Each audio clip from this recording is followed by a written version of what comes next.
अस्सलाम वालेकुम। मेरा नाम है doctor Afira Kaleem and I am from dental aesthetics. आज जिस टॉपिक पे हम बात करेंगे वो है रूट कैनाल फेलियर और अगर रूट कैनाल फेल हो जाए तो उसकी क्या क्या ट्रीटमेंट्स पॉसिबल हैं। लास्ट टाइम हमने वीडियो बनाई थी जिसके अंदर हमने डिस्कशन की थी कि रूट कैनाल फेल होती क्यों है और उसके क्या क्या सिम्टम्स हैं। अगर आपने वो वाली वीडियो देखनी है तो उसका जो लिंक है मैं डिस्क्रिप्शन बॉक्स में डाल दूंगी, वहां से आप वो वाली वीडियो देख सकते हैं। तो अगर आपने कभी भी किसी दांत की रूट कैनाल करवाई है लेकिन अब आपको उस दांत के ऊपर पेन, खाना खाने के ऊपर प्रेशर या वहाँ पे किसी किस्म की सेंसिटिविटी महसूस होती है या उस एरिया में आपका कोई बॉयल बन गया है जिसकी वजह से पस निकलना शुरू हो गई है, तो चांसेस हैं कि जो आपकी रूट कैनाल है वो फेल हो चुकी है। लेकिन अगर इस तरह के कोई भी सिम्टम्स आपको महसूस होते हैं तो आपने घबराना नहीं है, बल्कि आपने अपने डेंटिस्ट को विजिट करना है। आपका जो डेंटिस्ट है आपके उस दांत के एक्सरेज लेगा और उस दांत के ऊपर कुछ टेस्ट परफॉर्म करेगा जिससे डेंटिस्ट पता लगा सकेगा कि आपकी जो दांत है वो किस कंडीशन में, यानी कि आपके दांत की असल में रूट कैनाल फेल हुई भी है कि नहीं।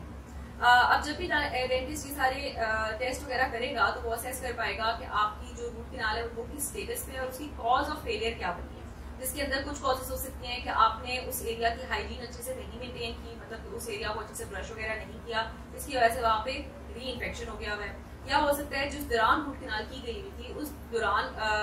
डेंटिस्ट से किसी किस्म की मिस्टेक हुई जिसके अंदर जीपी जो हम एक मटीरियल डालते हैं अपनी रूट कैनाल को फिल करने के लिए, वो जीपी या तो शॉर्ट रह सकता है आपकी किनाल के अंदर या आपकी किनाल के अंदर वो लॉन्ग रह के यानी कि ज्यादा रह के आपकी किनाल को इम्पेंच करके वहाँ पे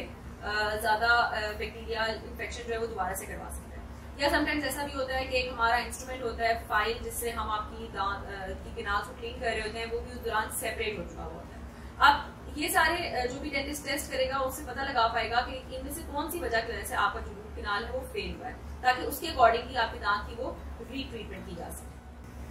तो अगर तो आपका रूट कैनाल ट्रीटमेंट फेल हो गया हुआ है तो सबसे पहले तो डेंटिस्ट अटेम्प्ट करेगा कि आपकी उस रूट कैनाल फेलियर दांत को दोबारा से रूट कैनाल किया जाए, जिसको हम कहते हैं रीआरसीटी। तो उसके अंदर डेंटिस्ट आपका जो भी फिलिंग मटेरियल था, जैसे कि मैंने आपको बताया था आपके दांत के अंदर जीपी डाला जाता है, उससे फिल किया जाता है, उस जीपी को वो रिमूव करेगा। जीपी को रिमूव करने के बाद जैसे आपकी इनिशियल रूट कैनाल के अंदर आपकी रूट कैनाल की इरिगेंट्स डाले गए थे, उस कैनाल को क्लीन किया गया था, उसकी इंस्ट्रूमेंटेशन यानी कि उसके अंदर फाइलिंग की गई थी, वो सारे प्रोसीजर्स वो रिपीट करेगा। अगर इन्फेक्शन काफी ज्यादा है तो उसके अंदर अगेन वो आपको एंटी